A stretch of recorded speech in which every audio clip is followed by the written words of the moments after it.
Haleluya, shalom. Shalom. Haleluya. Puji Tuhan. Apa kabar saudara? Ya, kita ada pada tanggal 21.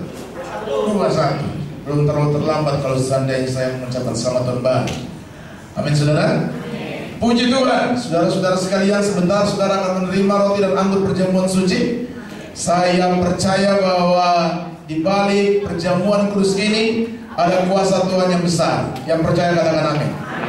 Siapa yang percaya bahwa di balik perjamuan kudus ini ada kuasa dan mujizat Allah, nyatakan haleluya, haleluya. Sebelum kita membahas akan firman Tuhan yang diberikan tema berbahagialah orang yang lembut hatinya di hadapan Allah, karena mereka akan memiliki bumi. Saya mau sampaikan berita baik kepada saudara-saudara sekalian kalau saudara mengikuti perjamuan kudus. Yang pertama, satu berkat yang saudara dapatkan, dosa saudara diampuni. Amin. Pada waktu saudara menerima roti dan anggur perjamuan kudus, yang pertama saya kasih tahu bahwa dosa saudara pasti diampuni. Yang kedua, kutuk yang saudara terima sudah selesai oleh kuasa perjamuan suci ini. Setan-setan sudah dipatahkan oleh kuasa darah Yesus. Amin. Yang keempat, mujizat Tuhan pasti terjadi dalam setiap kehidupan saudara. Saudara perlu bicara mujizat, amin terus ya. Amin saudara. Dan yang kelima, nama saudara pasti tercatat dalam kerajaan surga. Amin. 5 berkat itulah paket yang saudara akan terima dalam perjamuan kudus pada sore malam hari ini.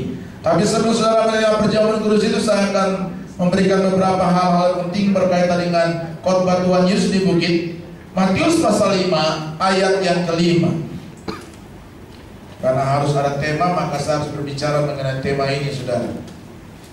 Sedianya saya akan berbicara mengenai hal apa saja Tuhan akan taruh di tahun 2015. Bagaimana caranya kita masuk dalam tahun 2015. Tapi karena kita sudah terpaku dengan tema yang diberikan, Pak Handi SMS BBM saya dan mengatakan bahwa tema ini akan saya sampaikan kepada saudara-saudara sekalian. Baik, silakan Ibu. Baik, 5 ayat 5 Matius 5 ayat 5. Berbahagialah orang yang lemah lembut, karena mereka akan memiliki bumi. Baik, sekali lagi Bu. Berbahagialah orang yang lemah lembut, karena mereka akan memiliki bumi. Amin. Terima kasih, puji Tuhan.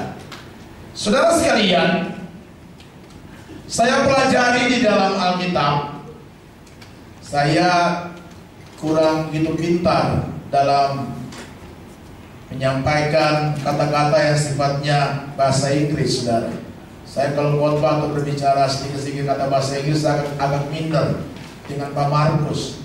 Tapi namanya mau belajar dan saya buka kata-kata Alkitab bahasa Inggris, ada kata-kata yang berkata seperti ini. Istilah make atau mik atau make ya.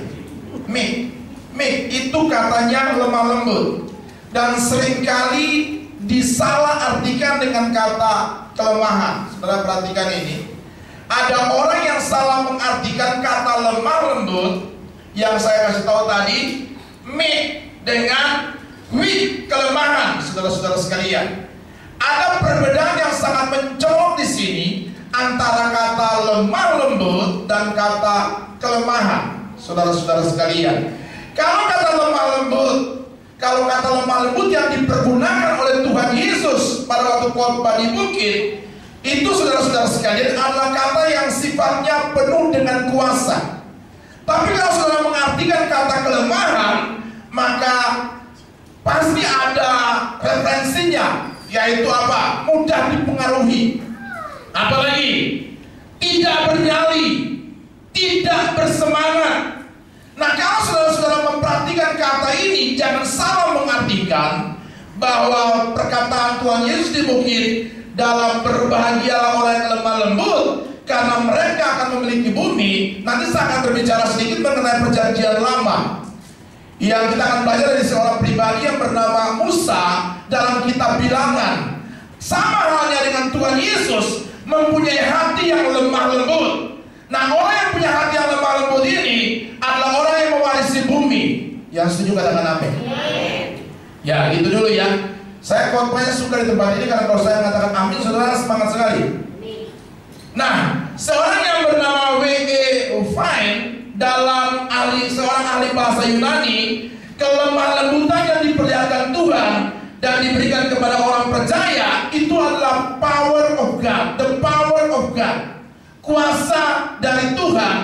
Jadi kalau orang yang memiliki hati yang lemah lembut itu kuasanya besar, saudara-saudara sekalian. Itu luar biasa, powerful sekali.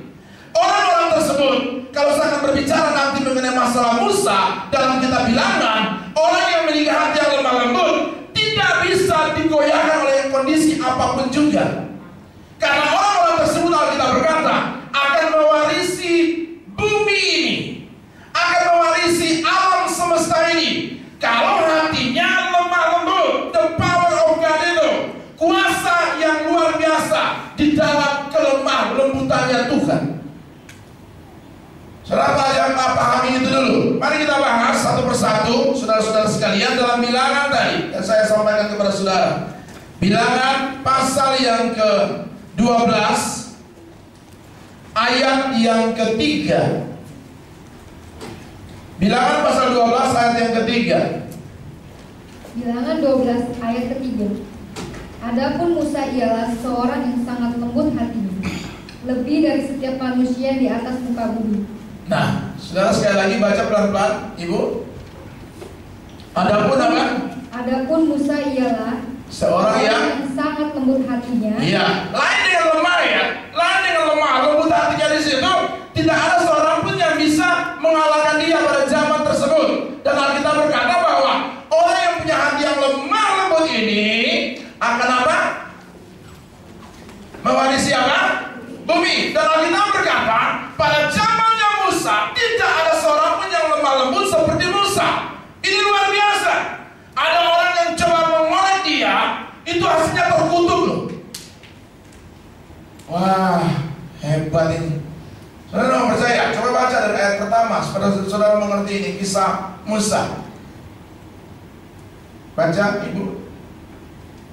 Bilangan 12 ayat 1 Iya. sampai 3. Iya. 1 sampai 15 kalau bisa. Miriam serta Harun mengatai Musa berkenaan dengan perempuan Kus yang diambilnya. Terus? Sebab memang ia telah mengambil seorang perempuan Kus. Iya, terus? Kata mereka, sungguhkah Tuhan berfirman dengan perantaran Musa saja? Bukankah dengan perantaran kita juga ia berfirman? Terus? Kedengaranlah hal itu kepada Tuhan.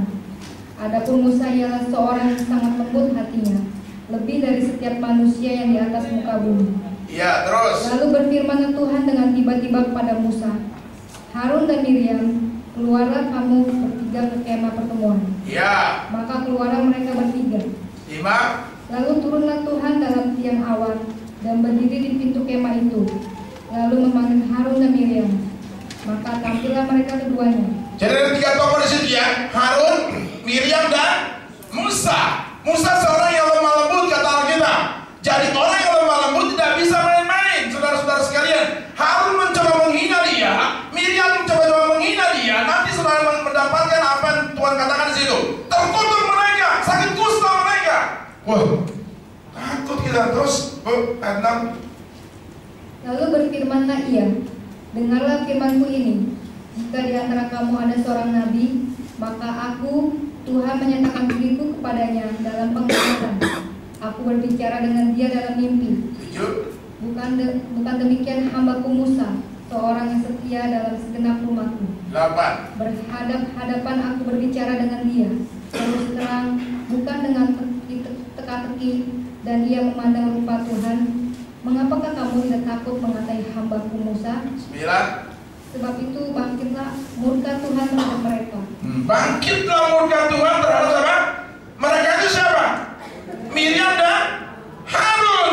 Jadi Musa ini diutus oleh Allah oleh karena hatinya lemah lembut. Saudara-saudara sekalian, 10. Dan ketika awan telah naik dari atas kemah, maka tampaklah Miriam kena kusta. Wah, Putih seperti salju. iya. Ketika Harun berpaling kepada Miriam, maka dilihatnya bahwa dia kena kusta. Lalu kata Harun kepada Musa, Tuanku, janganlah kiranya timpakan kepada kami dosa ini yang kami perbuat dalam kebodohan kami. Iya, 12. Janganlah kiranya dibiarkan dia sebagai anak gugur yang pada waktu keluar dari kandungan ibunya sudah setengah busuk dagingnya. 13. Lalu berserulah Musa kepada Tuhan, Ya Allah, sembuhkanlah kiranya dia. kenapa dia berkata sembuhkanlah kiranya dia? Karena Musa punya hati yang sangat luar biasa, lemah lembut sekali. Padahal Tuhan sudah menghukum Miriam dan Harun. Tuhan sudah menghukum, tapi Musa punya hati yang lemah lembut. Saudara bisa bayangkan, hati itu jarang dimiliki oleh orang pada umumnya. Sudah dikata-katain, sudah diledek-ledekin, sudah disumpah-sumpahin, tapi Alkitab berkata, ya Tuhan, sembuhkanlah kiranya mereka. Sembuhkanlah dari kutuk penyakit kusta ini. Kenapa begitu luar biasa? Karena dia punya hati yang lemah lembut. Alkitab berkata dalam khotbah di bukit, kalau orang punya hati lemah lembut, dia bisa mewarisi bumi. Amin, saudara? Amin. Itu luar biasa. Kalau saya kategorikan, makasih Bu. Kalau saya kategorikan dengan zaman seperti saat ini, kalau saudara punya hati lemah lembut, tidak bisa main-main loh. Orang itu diurapi oleh Allah. Orang itu dijaga oleh Allah. Sekarang persoalannya kalau lemah lembut enggak. Kalau engkau lemah lembut, engkau pasti dipelihara oleh Allah. Saya, Pendeta Edi, Pendeta Markus, ini orang-orang yang diurapi oleh Allah. Setuju? Nah, kalau tidak diurapi oleh Allah karena hati kita lemah lembut, jemaat jangan macam-macam ya. Jemaatnya nggak boleh aneh-aneh ya. Mau kena penyakit kusta kamu? Pak, itu zaman perjanjian lama Pak. Itu zaman perjanjian lama Pak. Masih relevansi bukan sampai saat ini? Masih relevansi bukan sampai saat ini? Makanya kita berkata dalam Matius pasal yang ke-11 ayat 29, pikulah kuk yang kupasang, belajarlah kepadaku karena apa? Aku lemah lembut. Nah, belajar daripada teladan kita Yesus Kristus sang juru selamat kita dengan kelemah lembutan itu. Saudara-saudara sekalian, amin.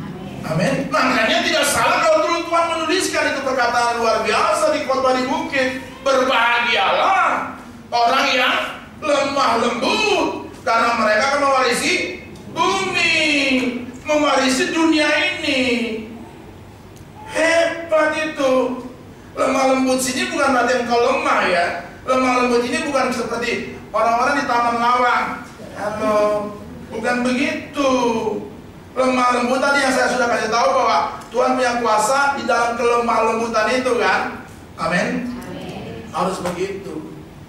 Lemah lembut itu bukan berarti jalannya lenggak-lenggok gitu, bukan. Makanya saya sering dalam khotbah besar kan sering saya bilang, kalau menjadi laki-laki, laki-laki yang benar. Kalau menjadi perempuan, perempuan yang benar. Jangan setengah-setengah. Setengah-setengah berarti wajib.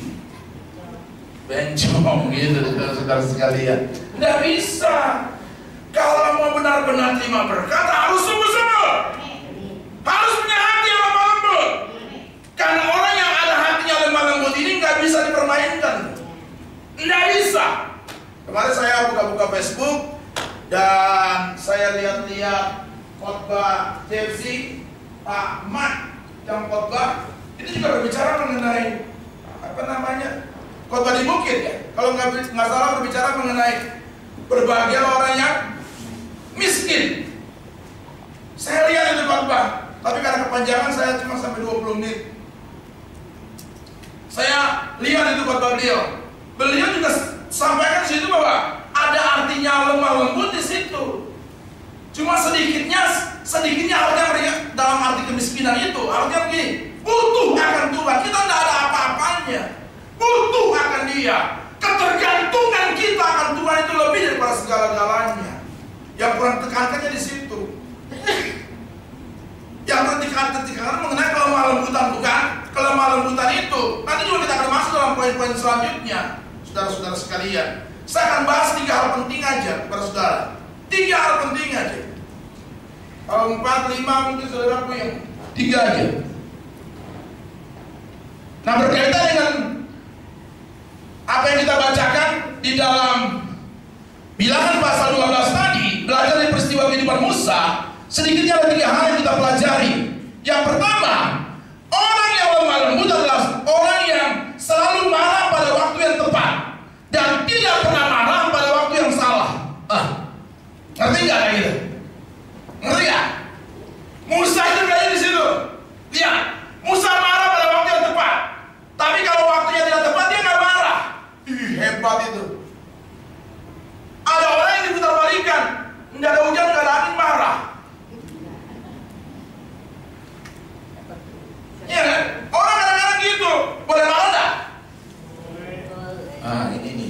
Boleh marah nggak?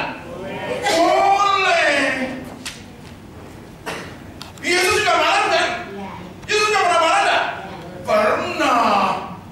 Di sinagoge, di bait Allah, Yesus marah. Orang-orang berjualan di situ, Yesus marah. Yesus banting. Kalau Yesus marah itu, aduh, sadis tuh. Yesus marah ini dibanting semua. Sudah pernah lihat perjalanan Yesus nggak? Waktu di video-video perjalanan Yesus di sinagoge, di bait-bait Allah, ada orang-orang yang berjualan di situ. Yesus banting itu, lempar begitu. Kalau pendeta kayak gitu, orang sesat, gila ini. Kalau pendeta model kayak gitu, kan gila ini, kayak dia. Markus, waduh, kalau pendeta ada orang gitu, terus banting begitu. Ini orang nggak punya lemah lembut, nggak punya kasih apa? Yesus bisa marah loh. Ada orang berjualan di rumah Allah, Yesus hebat. Makanya saya cukup menghargai di gereja, hebat loh. Makan nggak boleh di sini, makan di belakang. Di sini tertata rapi benar. Di sini cuma khusus ibadah. Kalau mau makan, makan di belakang. Di sini nggak ada perlu jualan-jualan, nggak ada. Jualan di bawah.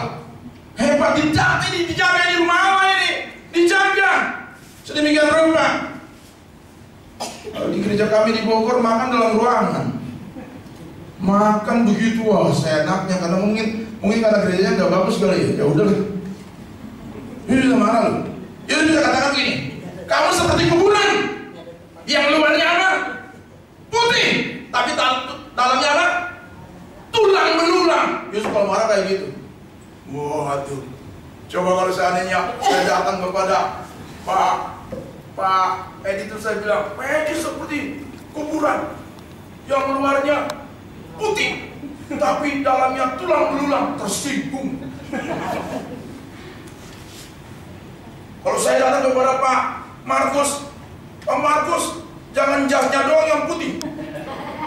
Bisa saya nggak diundang lagi, kira-kira kayak gitu. Tapi itu kan begitu. Ada orang-orang udah kayak gitu. Kelihatannya datangnya seperti ini, baik-baik tapi munafik. Selamanya cuma senyum propaganda doang, senyumnya kamuflase doang, senyumnya doang. Tapi tidak mengerti kasih karunia Tuhan, nggak mengerti kelemah lembutan Allah. Musa juga begitu, marah pada waktu yang tepat. Tapi pada waktu tidak yang tepat dia tidak marah. Bahkan Alkitab juga berkata kalau marah hanya sampai ke matahari terbenam. Maksudnya apa sih? Marah jangan lama-lama. Pak, sebelum matahari terbenam saya marah terus, bodoh lu. Sebelum matahari terbenam saya marah, Pak. Saya marah, Pak. Saya tersinggung juga sih waktu ada pemeriksaan kesehatan di sini. Dokter siapa tuh ya? Rusia, siapa tuh? Saya tersinggung, tapi ya udahlah. Waktu saya periksa di belakang, semuanya bagus. Terus darah saya tinggi kan? Terus dia bilang, dok, saya biasanya nggak pernah tinggi. Biasanya 120, 130 lah paling top. Kayak 80, 90, 80, gitu aja. Waktu itu 160. Dokternya bilang gini, Pak, yang membuat Bapak darah tinggi, tadi Bapak marah-marah di khotbah. Ya sudah, hanya dikasih obat. Saya nggak minum, maaf ya, saya nggak minum itu obat. Besok saya periksa di Prodia apa Gading, langsung nggak biasa aja. Karena mungkin efek saya begitu modelnya. Boleh marah tak? Saya juga kalau saudara berdosa saya marah. Saudara berdosa saya marah. Kenapa saya punya hati seperti itu? Saya punya hati seperti itu, nggak bisa. Hati saya, hati Pak Edi, hati Pak Marvin sama. Hati yang lemah lembut, hati yang tidak suka melihat keadaan seperti saudara-saudara kalau melakukan hal yang dosa sifatnya. Tampangnya kayak begini, garam kayak gini, tapi hatinya lembut loh, jangan main-main loh. Pamen itu kurang apa? Kumisnya itu tebalnya kayak apa? Tapi hatinya lemah lembut.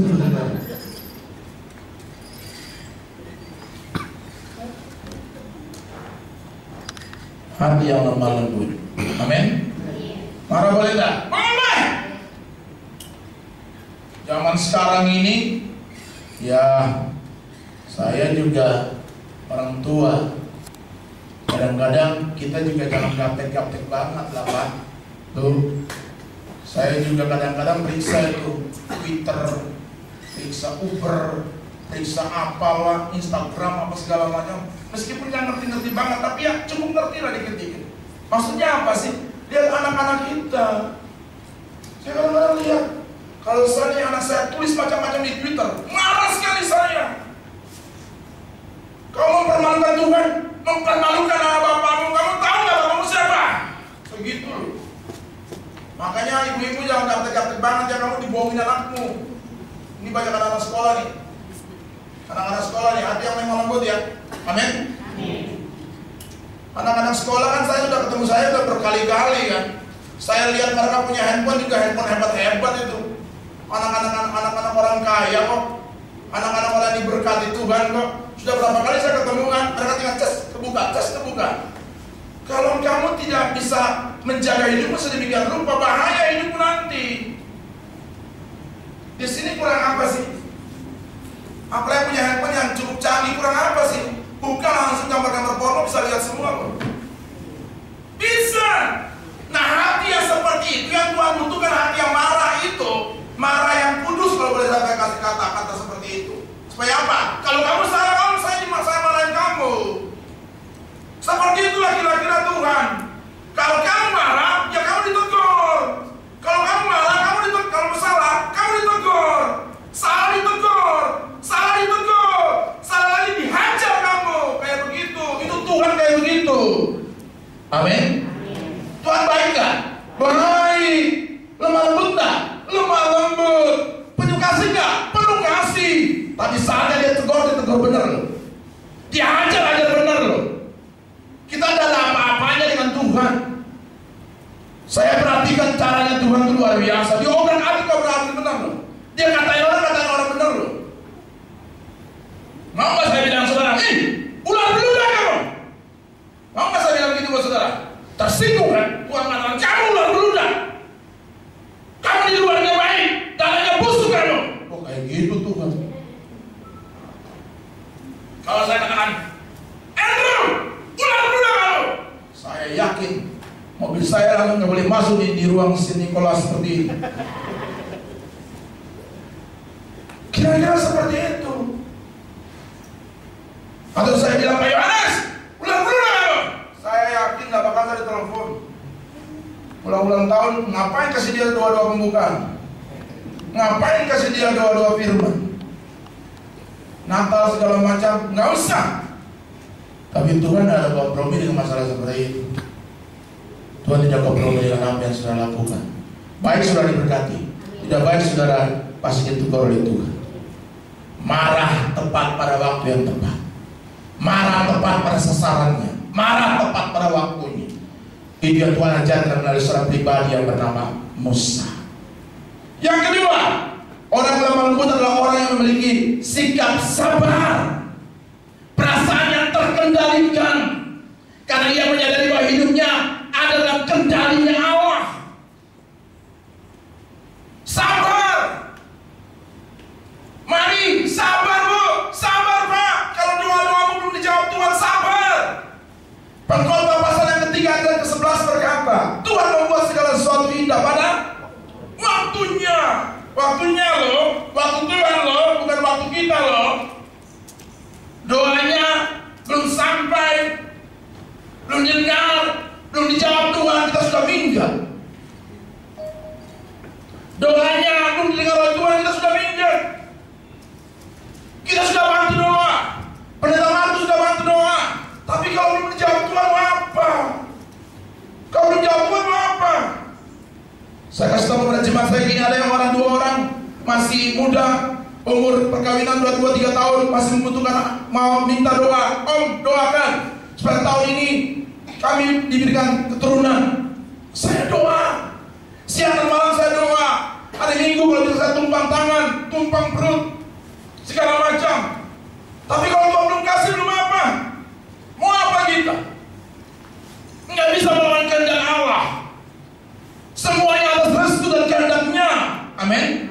Yeremia berkata, rancanganku bukan rancanganmu, rancanganmu bukanlah rancanganku. Aku maunya hari ini, tapi kalau Tuhan bilang besok, lu mau apa? Persoalannya sebelum kamu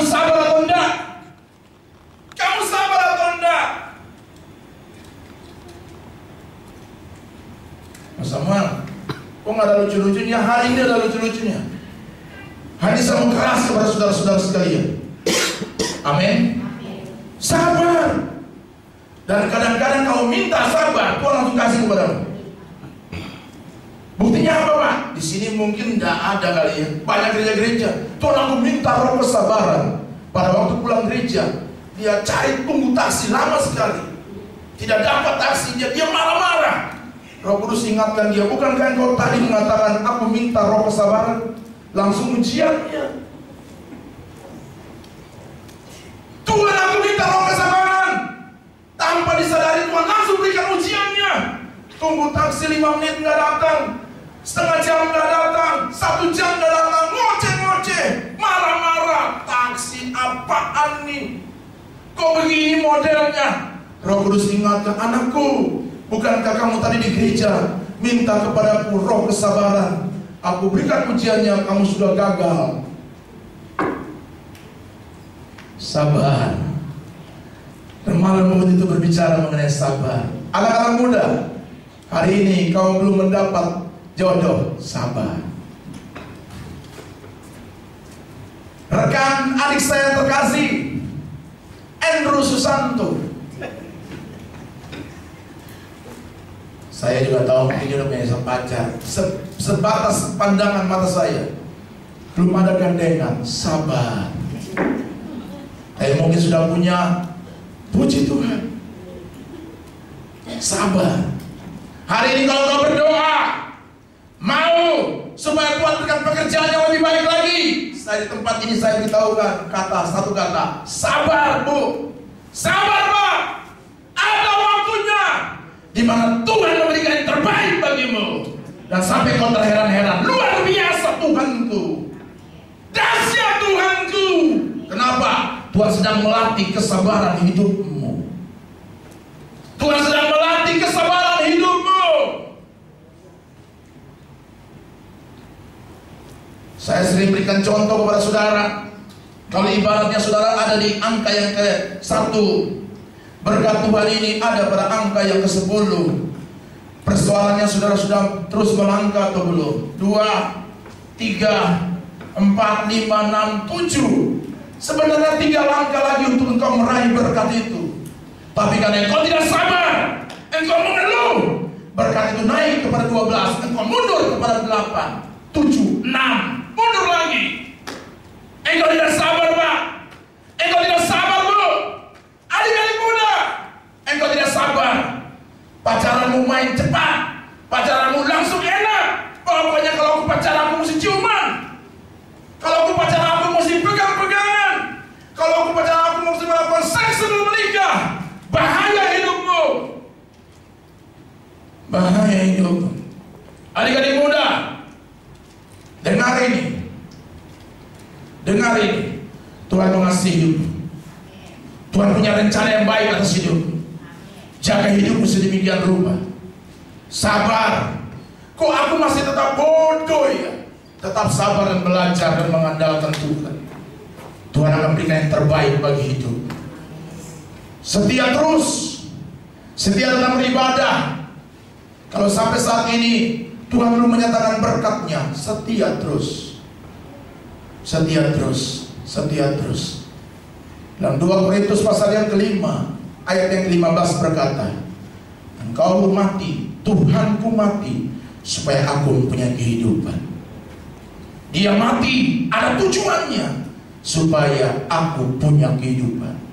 Dan kehidupan itu harus tetap dijaga, harus tetap dipelihara. Beberapa waktu-waktu ini saya terus berbicara mengenai tujuan daripada kematian Kristus. Saudara, buka sebentar sebelum saya melanjutkan. Saya miring sedikit 2 Korintus pasal 5 ayat yang ke-15. Sebentar saja, ini penting sekali, harus saya sampaikan kepada saudara-saudara sekalian. 2 Korintus pasal 5 ayat 15. Silakan. 2 Korintus 5 ayat 15. Iya. Dan Kristus telah mati untuk semua orang. Kristus telah mati untuk kita semua.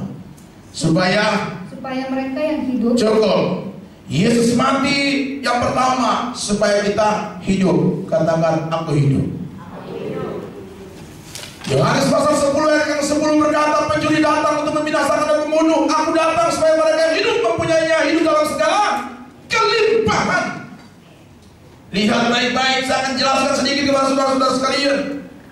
Kalau engkau mengerti apa artinya tujuan Kristus mati yang sebentar kita peringati dalam perjamuan suci ini, engkau tahu bahwa sesungguhnya engkau punya kehidupan, dan hidup itu harus tetap dijaga. Hidup itu harus tetap dipelihara. Berbicara mengenai hidup ada dua, hidup secara jasmani dan hidup secara rohani. Kelihatannya konyol, tapi saya mau menjelaskan sedikit supaya saudara-saudara mengerti. Kalau saya tanya kepada saudara-saudara sekalian, saudara punya gaji berapa? UMR berapa? 24, 25, 27. Oke, kita pukul rata 3 juta. 3 juta. Ini yang saya mau beritahukan kepada saudara, bahwa harus menghormati dan menjaga hidup. 3 juta. Lihat ini baik-baik, 3 juta. Ada skala prioritas di situ. Kalau 3 juta itu berarti per sepuluhan berapa duit? 300. Itu harus bawa kemana? Bawa ke gereja rumah Tuhan. Ada banyak pengajaran-pengajaran yang perpuluhan tidak penting. Saya berkata kepada jemaat yang saya layani, kalau masalah yang kecil itu kamu menganggap bahwa itu tidak penting, masalah-masalah besar gimana? Lihat, 300 perpuluhan dan ada skala prioritas. Suka tidak suka kamu harus bawa ke tempat ini. Makanya di sini ada persembahan. Berapapun yang saudara punya, sebesar apapun, kantong kotak ini masih bisa nampung saudara-saudara sekalian. Besar sekali ini. Ini kantong ajaib. Ini kotak ajaib. Di gereja kita itu cuma sepotong. Di sini luar biasa. Besar. Dan skala prioritasnya, saudara sekalian saya kasih tahu, 3 juta berapa? 300 ribu. Sisanya berapa nih? 27. Ini kata saya cuma kasih umpama aja, contoh aja. 27. Saudara setiap hari pengeluaran berapa untuk makan? 50 ribu. Oke, taruh 50 ribu. 50 ribu kali 30 berapa? Bukan pego. Ya, 1.500.000 ya. 1.500.000. Oke, 27 kurang 1.500.000 berapa? 2,2. Masih ada kan? Lihat. Untuk Tuhan sudah angkat. Untuk Tuhan sudah angkat. Untuk kehidupan keluarga setiap hari sudah angkat. Berarti masih ada 2,2. 1,2. Uang anak sekolahmu berapa? Iya, ini bicara terlalu besar ya. Kalau bicara terlalu besar. Oke, uang anak sekolah yang umumnya berapa? 300. Kita bicara 300 ya Pak ya. 300 ya. Masih ada berapa duit? Masih ada 800. Masih ada 800, 900. Listrik taruh 200. Air berarti 300. Oke lah 400. Masih ada berapa? Gope itu nabung. Ngerti nggak? Nah 500 yang sudah nabung ini, sudah perhatikan sini. Kalau gajian angkat buat Tuhan atau keperluan rumah dan segala macam ada tabungan 500 ribu. Nanti kalau kamu gajian lagi, kamu nggak kurang. Itu terus berkelanjutan. Tapi kalau gajimu 3 juta, kamu beli minyak wangi 4 juta, goblok lu.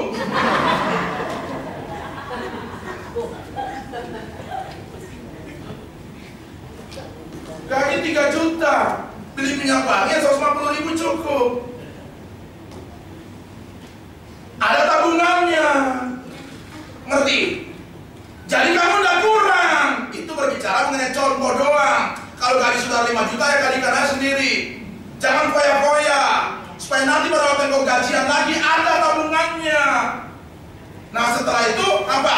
Tidak lagi hidup untuk dirinya sendiri. Nah 500 yang sudah tabung ini bisa untuk macam-macam, bantu orang dan segala macam.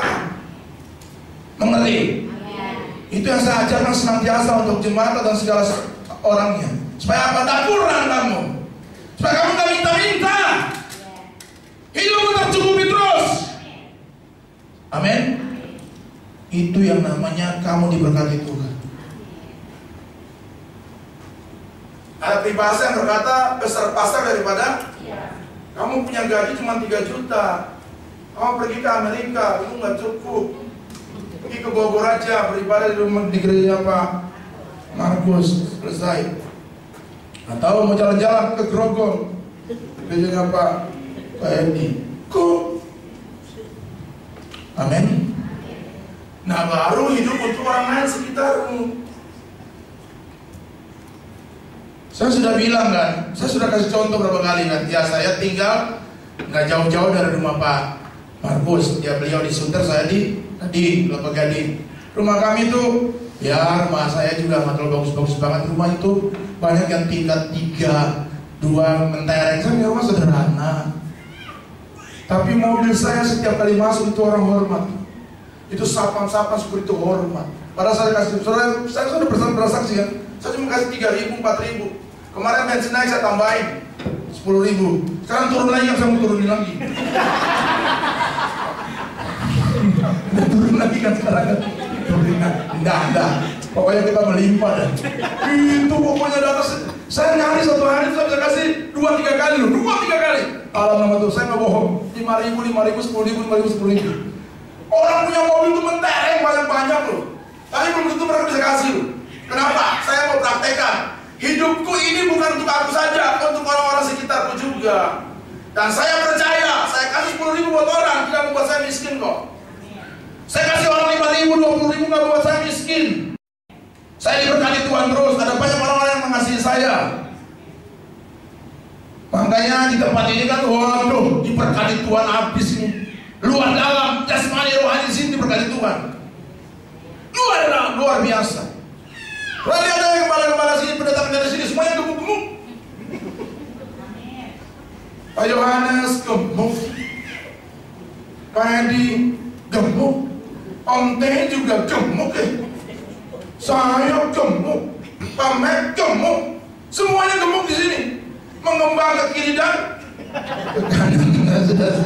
Semua kita diberkati. Majelis di sini semua lihat, ada yang kurus? Enggak. Ada yang krempeng? Enggak. Cuma presiden kita doang, ya bersyukurlah. Saudara sekalian, luar biasa Tuhan mengasihi dan memberkati kita. Amin. Mari saudara, jangan hidup untuk dirimu sendiri. Sabar menghadapi apapun, penderitaan apapun sabar. Anak-anak muda, rekan-rekan adik-adik saya, ingat baik-baik ini, sabar. Sabar. Kalau guru-guru marah-marah, itu bukan karena mereka jahat dengan kamu. Enggak. Karena mereka mengasihi kamu. Mereka mengasihi kamu. Tidak ada orang tua yang sampai makan anaknya sendiri. Tidak ada. Saya kemarin hampir marah saya dengan anak saya. Dia mau fitness itu apa segala macam, bagi saya nggak penting lah. Dia mau fitness sama mamanya, apa di Kelapa Gading apa selebriti fitness apa segala macam. Dia nggak usah lah Modi. Saya bilang nggak usah. Mau aja ngotot, mau aja. Saya nggak usah. Aja dia nangis. Wah, saya kalau lihat orang nangis sudah deh. Ya saya peluk, ya udah. Ya untuk bagus juga untuk olahraga. Aku nggak ngerti fitness. Papa cuma tahunya lari di mimbar doang. Bagi saya ibadah yang sejati itu yaitu ya udah begini aja dah. Ya udah zamannya bukan zaman saya aja. Soalnya saya di Kelapa Gading itu taman jogging 2 loh. Tapi mereka malas. Mungkin karena gratis kan. Sekarang bayar. Setiap hari fitness. Sebelum saya kesini saya antar dulu tuh. Waduh, mamanya fitness, anaknya fitness. Apanya datang sendiri? Khotbah di sini. Saya bisa marah loh. Tapi namanya anak. Udah pada waktu dia nangis apa lu? Ya udah deh sayang. Ya udah. Tuhan kita juga begitu. Tuhan juga begitu. Pada waktu yang kau nangis di hadapan Tuhan, belas kasihan Allah turun kepada saudara. Tapi jangan nangis yang dibuat-buat. Jangan nangis yang dibuat-buat, tapi nangis yang tulus. Jangan doa yang dibuat-buat, tapi doa yang tulus. Ada banyak orang doanya dibuat-buat. dia bilang Tuhan. Tolong, dia bilang colong. Tuntun, dia bilang cuncun. Kalau saya jadi Tuhan, saya bilang copet lu. Mari jangan begitulah. Kita semua tulus di hadapan Allah. Amin. Tetap sabar, sabar, sabar. Saatnya Tuhan akan berikan berkat kepada saudara-saudara sekalian. Amin. Yang terakhir,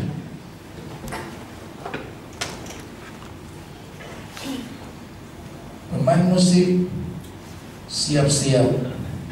Yang ketiga, orang yang lemah lembut adalah orang yang mempunyai kerendahan hati. Mereka tidak terjatuh pada sikap sombong mereka. Mereka menganggap diri mereka tidak punya kelemahan atau kekurangan. Saudara sekalian, mari milikilah kerendahan hati. Jangan sombong, jangan tinggi hati, jangan angkuh. Saya sudah bilang kan, lu baru punya mobil Innova, sombongnya minta ampun. Saya mau kasih tahu ya, ada yang mobilnya lebih hebat daripada kamu. Lu baru punya mobil motor Mio, sombongnya minta ampun. Ada yang punya Kawasaki Ninja lebih daripada kamu. Lu baru punya ini, sombongnya minta ampun. Tuhan melarang kesombongan. Ingat baik-baik, ada manusia yang jatuh oleh karena dosa kesombongan. Ia ingin menyamai Allah. Hari ini rendah hatilah kamu. Kalau kamu cantik, kamu ganteng, kamu diberkati Tuhan, itu engkau katakan ini semua karena Tuhan. Seorang yang berperan luar biasa dalam Alkitab yang bernama Paulus, kerendahan hatinya sangat luar biasa. Dia berkata, dari sekian banyak rasul, aku rasul yang paling hina. Aku ada sebagaimana aku ada. Alkitab berkata, Paulus berkata, itu semua karena anugerah Tuhan. Berbahagialah orang yang lemah lembut, karena dia akan mewarisi bumi. Sampai berjumpa pada waktu selanjutnya. Tuhan memberkati kita sekalian. Amin.